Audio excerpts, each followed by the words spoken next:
রাসূলের সাহাবীরা রাসূলকে কিভাবে মহব্বত করতেন। বুখারীর 2731 নম্বর হাদিস। আল্লাহ রাসূল সাল্লাল্লাহু আলাইহি ওয়াসাল্লাম একবার সাহাবীদেরকে নিয়ে উমরা পালনের জন্য মক্কার উদ্দেশ্যে রওনা হয়েছিলেন। রাসূল সাল্লাল্লাহু আলাইহি ওয়াসাল্লামের সাহাবীদেরকে নিয়ে উমরার উদ্দেশ্যে রওনা হওয়ার সংবাদ যখন মক্কার কুরাইশরা শুনতে পেল, তারা উদ্বিগ্ন হয়ে গেল। তারা মুসলমানদের অবস্থা জানার জন্য এবং মুসলমানদেরকে বাধা প্রদান করার জন্য হুদাইবিয়া নামক স্থানে আলাপ আলোচনা করার জন্য একটা প্রতিনিধি দল নবীর কাছে প্রেরণ করল। ওই প্রতিনিধি দলের ভিতরে একজন ছিলেন উরওয়া ইবনে মাসউদ রাদিয়াল্লাহু তাআলা। তখনও তিনি ইসলাম ধর্ম গ্রহণ করেন নাই।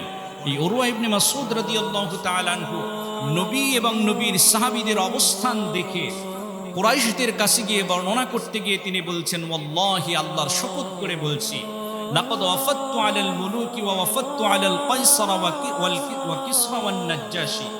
আমি আল্লাহর শপথ করে বলছি, আমি দুনিয়ার অসংখ্য রাজা বাদশাদের রাজদরবারে গিয়েছি, প্রতিনিধি হয়েছি। আমি কিসরা, কায়সার ও নাজ্জাশীর দরবারেও গিয়েছি। কিন্তু নবীর সাহাবীদের ভিতরে আমি যেই জিনিসটা লক্ষ্য করেছি, ওয়াল্লাহি ইন্নী রাআইতু মালিকান কত্তু ইউআযযিমুহু আসহাবুহু মা ইউআযযিমু আসহাবু মুহাম্মাদিন সাল্লাল্লাহু আলাইহি ওয়াসাল্লাম।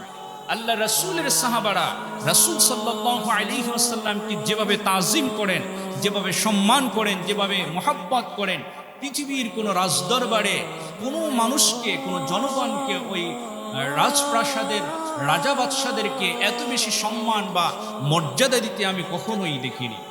তিনি বর্ণনা করছেন যে রাসূলের সাহাবারা রাসূল সাল্লাল্লাহু আলাইহি ওয়াসাল্লামকে কিভাবে তাজিম করতেন। তিনি বলছেন, ওয়াল্লাহি ইন তানাখখামা নুখামাতান ইল্লা ওয়াকআত ফি কাফফিন রাজুলিন মিনহুম। রাসূল সাল্লাল্লাহু আলাইহি ওয়াসাল্লাম যখনই মুখ থেকে কোনো ধরনের থুথু ফেলতে চাইতেন, নবীর সাহাবারা কোনো না কোনো একজন সাহাবী দুই হাত পেতে সেই থুথুটাকে হাতে তুলে নিতেন। এরপরে মাসহাফি নিজের চেহারায় বা শরীরের কোনো না কোনো স্থানে মেখে নিতেন। সুবহানাল্লাহ। এখন আপনি আমি নবীকে যতই মহব্বত করি, এটা তো আমাদের কাছে খুব একটা আদর্শজনক আচরণ মনে হবে না। বুখারীর হাদিস, এই আচরণ আপনার আমার কাছে আদর্শজনক মনে হবে না। কিন্তু নবীর সাহাবারা রাসূলকে ভালোবেসে নবীর থুথু মোবারককে তারা কি করেছেন, নিজের চেহারায় মেখে নিয়েছেন এবং নিজেদের শরীরে তারা এটাকে মেখে নিয়েছেন। সুবহানাল্লাহ।